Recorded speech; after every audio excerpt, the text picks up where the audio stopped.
Welcome. Thanks so much for taking the time to come in. Come on in. It's a party. It's a party. This is actually the VIP room, and we will be locking the doors and not letting anyone out or back in. So this is a very exclusive audience, and I do appreciate you coming. Anyway, guys, yeah, like you're saying, my name is Muki. I'm a CIO and Chief Innovation Officer and Executive XR Producer of my own company. My background has been across the media and entertainment platforms around emerging technologies, exploring those fan experiences. My roots are in music broadcasting, journalism, and MTV, worked across BBC and many live many large brands, and also explore areas around startup industry. And in my verticals, I've also been lucky enough to sit on quite a lot of executive boards and juries and committees and all things from all around the world. But the primary verticals I specialize in are around media, entertainment, sport, around these emerging technologies and XR production, but with a hands-on approach. And been involved in the AR/VR scene for the last 12 years at least minimum, and before that launching all types of platforms and live streaming around the world. And then I have other verticals around R&D and living R&D, and work very closely with IBC, which is the big broadcasting convention. And then also knowledge sharing. So I love just getting up and meeting people and sharing what we know and talking about what we know. So like Cinnamon just said, did I do that right? Was that right? We were practicing your name. Oh, man. All right. Well, wait, just get me. The more I drink, the better I can pronounce your beautiful Italian name. Right. So when I got asked I've been involved with AWE for a really long time, and it's great to see everybody back in person.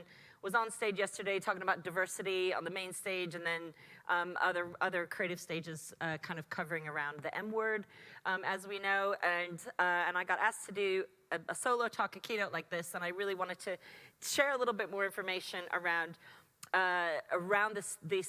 these words around personalization and fan engagement, which has been a big core and spine of what I've done the last 20 plus years, and it gets me very excited to talk about it too. So, but a lot of people have said to me, what the fork is hyper-personalization, right? And what we want to think about in hyper-personalization is around kind of a data-driven approach, thinking about, it's used primarily in the marketing industry, and like thinking about where you want to tailor your products and sales and services, think about that customer experience, but also thinking about very specific needs and wants in real time. So I think that kind of marketing approach has led when we're developing creative experiences within that fan engagement and fan environment. And today we want to kind of really focus on that fan engagement around sport and the sport industry, again, which is another big vertical of mine. So I always like to kind of take a little bit of a past, present, future approach and think about take a little bit of a step back on where we are, where we've been through from today. And thinking about what really getting our heads around what fan engagement is and what sport fan engagement is. And it's around, that big end-to-end experience where sports audiences, we think about as content creators and executive producers and marketeers and even in business development. What is that end-to-end customer journey? How are you going to make somebody really get excited, really care about that sport or that athlete, or wanting to come back and talking to the communities, talking to lots of different fans? And I never start a project without really, when I'm talking to clients and things like that, as what are you making? Who is this for? How are they going to experience it, and where, and what's going to make them come back, and what's going to make them talk about it with their friends and get excited? So this is where we're kind of looping in this two-way conversation really between organizations and the athletes and getting close to the fans on that. Could it have started with the iterum curricula? That's cancel culture in Latin. I didn't have to really tell you that. But thinking about where could fan engagement, let's take a little bit of the origins and the metamorphosis of fan engagement. I like to think that this is the beginning of fan engagement in sport. Why not? But then you start to think of other ways fans have been interacting with sport and thinking around, besides being there in person, being involved in other ways around where you can form your tribes and your communities. This is kind of really early betting. sport betting, and that to me, that's fan engagement, because you're starting to get a little bit personalized, right to the nitty gritty of what they wanted to be doing. I always love using this visual in any keynote that I speak about, thinking about technology and devices and where things have come from. This is actually a proper mad scientist invention called the Sensorama, and I always like to think of it as this could have been the world's first location-based entertainment, but why not plug some sport in there and see where that could have been personalized, blowing in some maybe sweat or dirt into the person's face, or a surround sound and stereo of the crowd cheering. Why not? We are relying on these devices even up to this present day to help us activate this fan engagement. Another way fans have been engaging over the years, to be there on site or to be somewhere in home, is feeling like that you're involved in some way in part of that sport. I say this is my dad, but it's not my dad. So anytime we used to go to baseball games, I'm originally Chicago, but I've been living in England for 20 plus years, but grew up going to baseball games, All-American girl, you could take the girl of the States. He'd be there with the stats card and the scoring card every single time. Now, keep in mind, the nerd side of me comes from my dad, who's an engineer and a mechanical and a mathematician. But he'd be sitting there every single time, but really, really, really paying attention. And when I got asked to do that, when I was thinking about this talk, I kept thinking about how much of a personal experience that was, him sitting there doing the stat card. So, not my dad, he doesn't wear shirts like that. So, here we are, present day, the year 2022. We've had a little think about how fan engagement could have evolved in my world, in my MUKI-verse world, right? But what I've seen over the years, especially coming from an executive production, working across very large corporations, working across startups, is that more and more the spectators, once upon a time, the spectators were there as spectators. They had one job to do, they're watching something. And then the participants were participating. And as we've seen the metamorphosis of fan engagement and personalization involved, my theory is that the spectators are the spectators, but then they become participants, spectating in the spectatorship. So if that didn't make sense, see me afterward. We're limited on time. So they don't just, really people don't just sit and watch anymore. The fans become the players. They become closer to the athletes, mini athletes themselves, and most importantly, they become creators.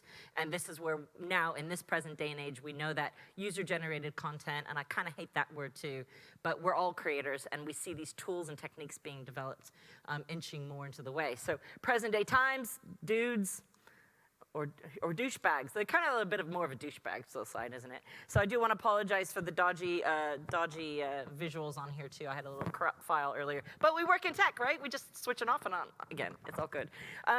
Think of ways present day engagement and around this personalization, around, applications are being formed, things happening in stadium. This is not an NFT. These are real people. Showing also the importance of things that are happening within a real-life environment. But tying this now into extended realities and where things are with virtual reality and augmented reality and mixed reality and things that you've been seeing here the last 2 days of really, really fantastic evolution of how technology is enabling the engagement within these fans and bringing those opportunities around personalization, which is so exciting, because to me it never ever ends. Just like sport will never end, going to a stadium will never end, doing that scorecard may be a little bit different because it's a little bit more digital now, and hopefully that guy's wearing a different shirt. But ultimately, we now are living in very exciting times where we can experiment with different formats and different devices, different technologies, different locations, different connectivities. A little bit of a nod to our friends at BT Sport in the UK, partnering up with EE, creating some good digital enhancement elements. This is a great example of around a fan personalization where they're going to be able to, gone are those days of a paper scorecard and a little Argos pencil, if you have it in the UK, tying in where things can be put into somebody's, actual device or in-home.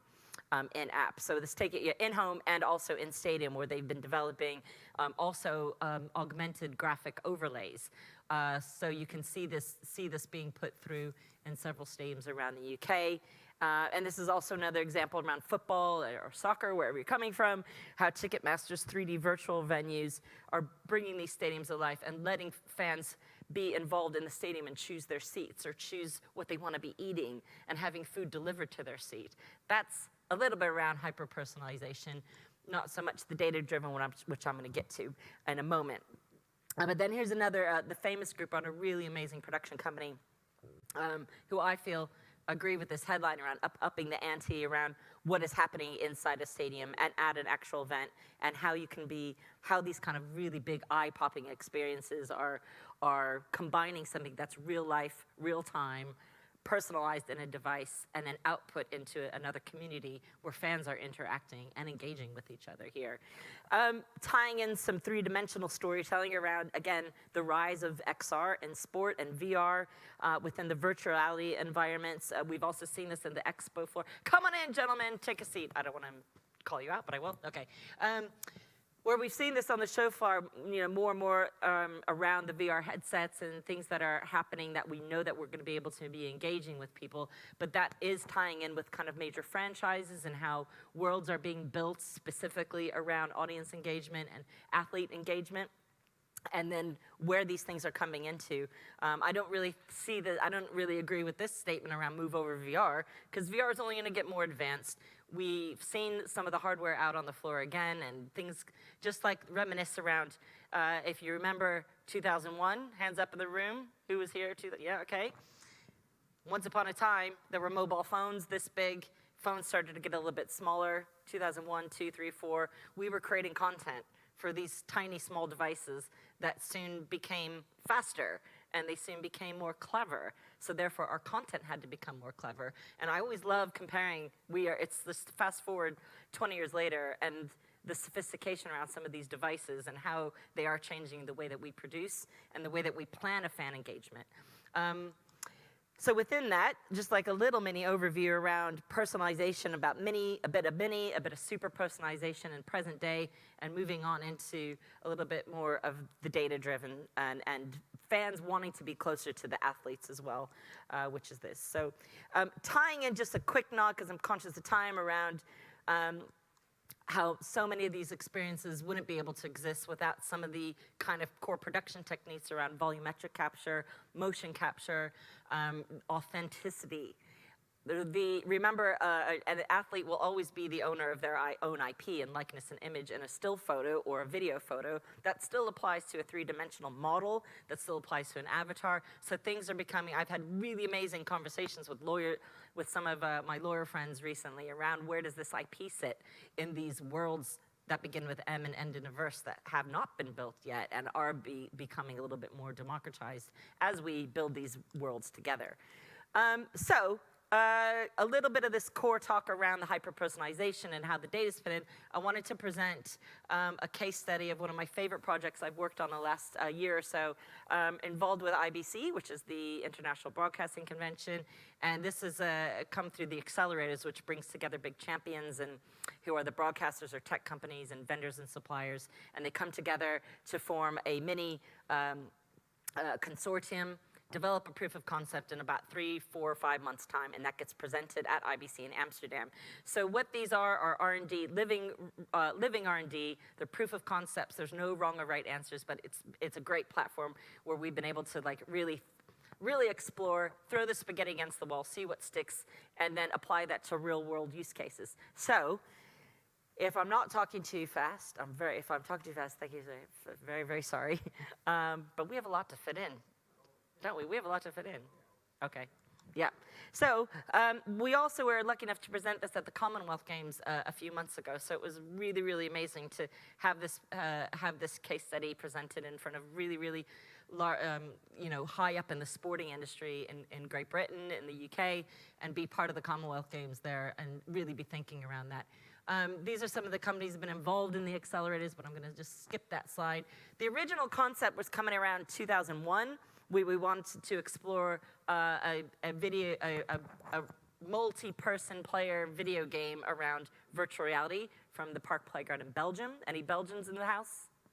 Yes. So do you know in Antwerp and Ghent, Park Playground? Got you. Great. Proving I'm not lying. Okay. Not that I sit up here and lie. Anyway, so we were using the experimentation of the real-time data that was coming through a virtual reality game And then in parallel, running another experiment with Hado, which is a Japanese techno sport, which uses augmented reality, and it's almost an augmented reality dodgeball game. Like I said, it's come from Japan. It's now global, all over the world, huge franchises, huge teams forming. We then plug that into a back end, plug that into like a parallel platform called Weaver, which is still another R&D concern that was taking the telemetry and the data and factoring into more of a presentation style in a studio and in the app. So the data and the personalization was happening for the athlete, for a participant, and a spectator in multiple locations in real time, powered through 5G. Okay? So if that was, okay, evolution of the where the sport came from, a little bit more about how we're getting this data is around the head-mounted display, where it's the phone is in the head-mounted display, tapped into the armbands and the sensors. And then this is just like a little bit of a sizzle just to tell you, show you a little bit more about Hado. And as you can see, I think it's just in the beginning. It's a bit of an older one, but I think you can kind of get the idea that these tournaments, especially pre-lockdown, were happening all over the world, and fans going crazy for it. And now it's in like multiple countries. And this next video everyone. gives a little bit of a better idea, powered by Intel. based off Hado of is an the augmented R&D reality that sport. we've been doing. The aim is knock out the opposition by throwing an energy orb at them. You'll see that there's a tracking marker that looks like a circle that floats in front of them.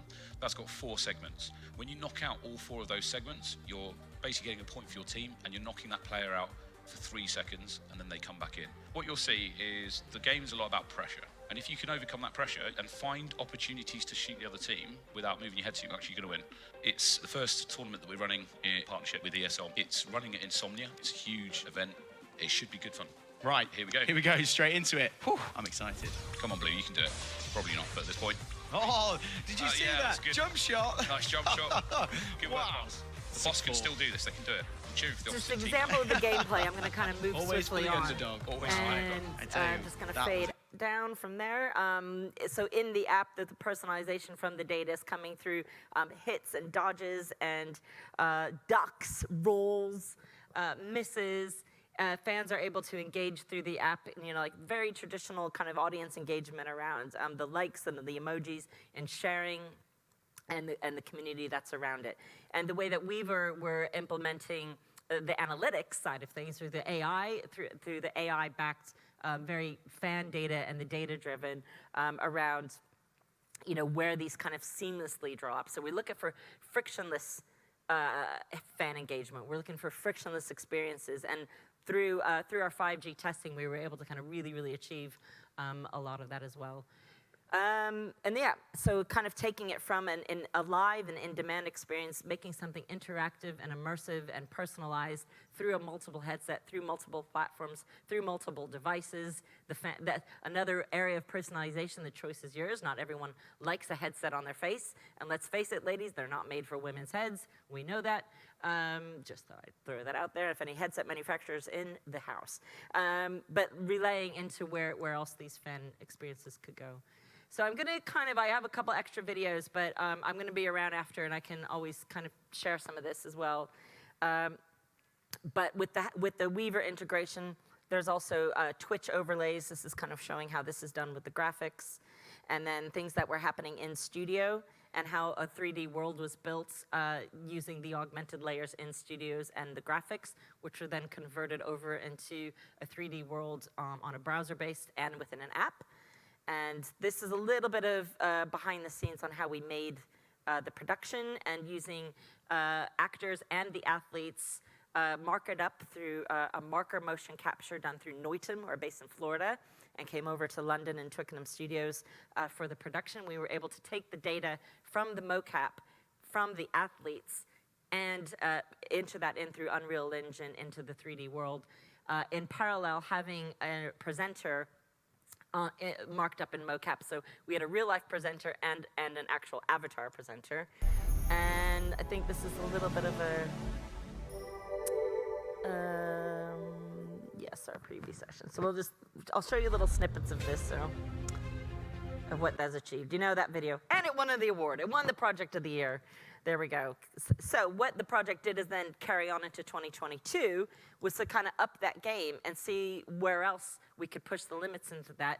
And what was decided about is pushing the fan hyper-personalizations into a commercial model and seeing where we can be implementing e-commerce through virtual environments and taking and really, really accelerating the data that was being plugged into, taking all of that and plugging it into DAZN, which are a sports OTT platform, if you're not familiar with that. Hi, I'm Marco Diaz Silva. He's basically another video explaining. Sorry, I'm flipping through these a bit more. See, these were the members involved in the consortium. And like I just said, taking all of that, what was learned from 2021, plugging that into extended 3D worlds, thinking about also from an end-to-end commercial model. What will that look like to go to market? We already have an amazing case study of where this could be taken from a real-life environment into multiple worlds in multiple locations, in multiple languages, in multiple formats on multiple devices. So the proven case study is there. It's just a matter of time of playing around with it.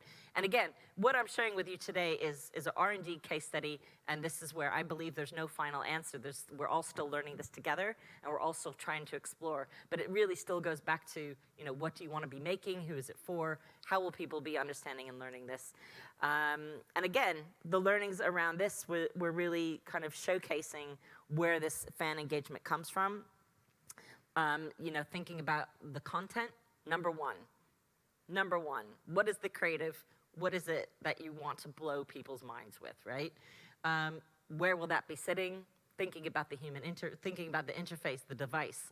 Is that a phone? Is that a HMD? Is that your mom's laptop? Is that something in a stadium? It's up to you. That's part of your personalization. Thinking about your back end and your infrastructure and your architecture. Is it cloud computing? Is it 5G? Thinking about low latency. Thinking about putting things into how your analytics will get fed into your pipelines. Is that AI? Is it through which game engine of your choice? We've got loads now. We've got a couple. Well, for broadcasting and media purposes, we use Unity, we use Unreal, we use even VizRT in relation to AR graphics.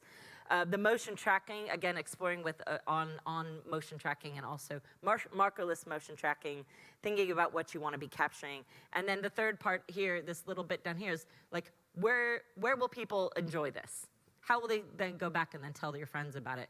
And we know that has anyone ever watched anything on a streaming platform? Hands up, audience participation. Yes, right, that's not going away. That's not going away. So it's important to be thinking about that end journey. I wanted to show you a couple little clips around the virtual advertising solution. This was the 3D world that was created, where these are the actual athletes. One was the blue pair were in London, and the red pair were in Florida. So these are two different locations, both piped in, the data's piped in through over the ocean in real time, and where that was coming from. And so it's gonna run like a minute over, I think. Is that okay? So if we wanna have a nerd out moment, ladies and gentlemen, this is the time. If we wanna think about our network architectures here, on how we actually did it.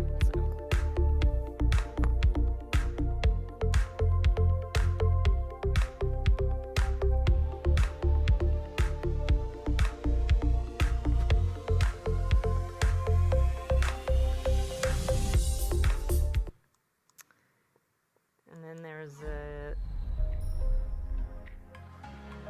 so all of these can be found on the IBC website, by the way, so I might just have to skip it because we're running short of time. But this is showing the workflow, showing what worked. And then when we presented it on stage in Amsterdam, we also talked warts and all. We talk about what doesn't work too, because that's important. A lot of people try to be glossy and just boast about the things that were like little victories. But I think part of the learnings, and when the spaghetti falls off the wall, that's part of your learnings too. And to me, those are definitely part of the victories. So this is the one little tiny clip. So in the 3D world, that was the ultimate end result. You could see a unique feed is the participant that took part. You could see the graphics up there. Pretend my laser pointer pointing to the graphics up there. So that would be real-time virtual advertising that's taking place within the world. And then the content is based on real-time user behavior and the performances. So I love, love, love this case study. I'm so happy to talk to anybody more about it and tell you a little bit more. Right? If anyone is into back-end architecture network design, take a photo now, because this is the best thing ever made, ever, in the history of broadcast. This just kind of shows where these are being done and where these have been living. And again, you can all find this on the website, so it's all good. So what was successful, I think what didn't work, we were also trying to implement spatial audio into the fan experience around a full 360 spatial audio. Thank you for popping by, ma'am. And some of these opportunities and thinking around the big picture. So looking into the future, place your bets. Please fantasy gamble responsibly. What's in store?